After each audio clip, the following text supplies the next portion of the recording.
três assuntos que vão estar nos principais meios de comunicação de massa no Brasil.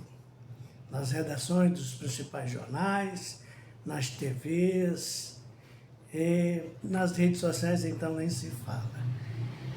Os assuntos são o julgamento de Eduardo Bolsonaro, o voto vergonhoso de Gilmar Mendes e o provável retorno de Bolsonaro à Papuda. Eu sou João Domingos, advogado, e este é o canal Em Direito. Se você ainda não está inscrito nesse canal, eu quero pedir gentilmente que você se inscreva, que você interaja conosco, comente, deixe a sua opinião. E se você acha que esse conteúdo é interessante, compartilhe com sua família, com seus amigos, nos dê esta força para que a gente possa chegar mais longe. Pois bem, vamos aos assuntos que com certeza vão estar sendo debatidos nas mídias sociais e na mídia de um modo geral. Finalmente aconteceu o julgamento de Eduardo Bolsonaro pelo crime de coação no curso do processo.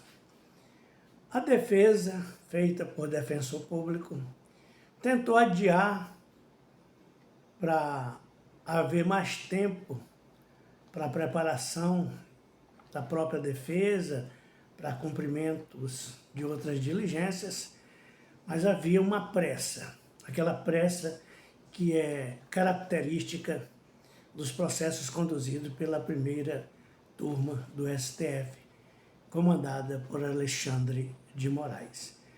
O que está por trás disto aí, desta pressa, desse toque de caixa? A inelegibilidade de Eduardo Bolsonaro.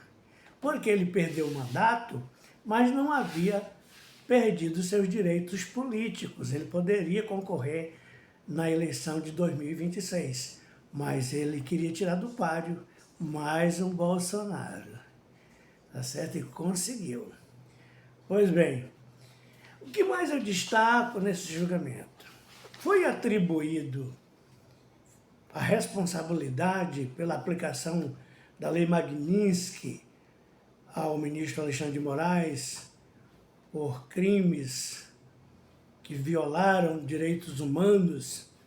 Temos aí a morte do Clezão, claramente por omissão do senhor Alexandre de Moraes, de atender, inclusive, a petição feita pelo PGR, e o Clezão veio a falecer. E o Clezão é um cadáver que fica colocado ali bem em frente ao Supremo Tribunal Federal, literalmente. É uma triste marca do que acontece no Brasil nesses dias turbulentos. Pois bem, foi conseguido esse objetivo, mas eu enxergo também que há uma supervalorização do Eduardo Bolsonaro lá nos Estados Unidos. Vamos colocar da seguinte forma: nós estamos falando de Donald Trump, o presidente dos Estados Unidos, a maior potência mundial em todos os aspectos daquilo que se vê no organograma do sistema existente na atualidade. É a maior potência bélica, é a maior potência econômica, a maior potência cultural, a maior potência olímpica, a maior potência esportiva. É a maior potência. Pois bem, o Eduardo, um deputado com uma boa formação, é um excelente parlamentar, tem N qualidades, fala inglês fluentemente. E ele lá na companhia do Paulo Figueiredo conseguem convencer o Donald Trump e convencer o Marco Rubio, secretário de Estado norte-americano, a aplicar a Magnitsky no ministro Alexandre de Moraes. E ele é responsabilizado porque ele utilizou esse meio para tentar conter a ação da primeira turma comandada por Alexandre de Moraes, na forma como eles estavam conduzindo o julgamento de Jair Bolsonaro, do general Heleno, Braga Neto e de todas as pessoas envolvidas na famigerada manifestação do dia 8 de janeiro de 2023. Pois bem, isso coloca Eduardo lá na América como um cara muito importante. O efeito, o julgamento de Eduardo Bolsonaro devia acontecer uma espécie de divisor de águas na vida do Eduardo. Porque ele passa a ter uma importância muito grande, porque isso está no mundo todo. O mundo virou uma pequena aldeia, porque as notícias elas se esparramam. E esse tipo de julgamento, os vícios que a Defensoria coloca ali sobre a questão da citação, que poderia ter sido feita com a carta rogatória, não foi feita de forma eletrônica, por causa da pressa, da agonia, tinha que tirar o cara da concorrência da política, e conseguiram. Essa é a análise aqui do canal Em Direito, tá bom? Feita por esse servidor da nossa pátria. Bom, vamos ao segundo assunto. Na segunda turma, estavam sendo julgados o Felipe Cansado Varcaro e Henrique Varcaro, o primeiro primo, o segundo pai, que estão envolvidos no escândalo de 50 bilhões ou mais que foram afanados dos cofres do tesouro do país, foram utilizados aí de qualquer maneira, né? Esparramados, espalhados, patrachados, patifados, todos os tipos de adjetivo que você quiser, foi feito com o dinheiro brasileiro. E esses camaradas estão presos preventivamente. Eles teriam que ter a reavaliação da manutenção ou não da prisão preventiva, e a segunda turma se reuniu. E Gilmar Mendes, vou repetir, ele fez jus à fama que tem. Ele votou para soltar os dois. Ali, com aqueles velhos argumentos de sempre, sabe? Ele foi lá, encarou os mais de 215 milhões de brasileiros, o mundo que está vendo o que está acontecendo, e ele foi lá e votou para soltar. Gente, eu tenho que reconhecer que Gilmar Mendes, ele tem uma capacidade que talvez vai demorar muito tempo para surgir outra pessoa com a capacidade de ser tão lodaceiro quanto Gilmar Mendes, a capacidade da lodaça. Né?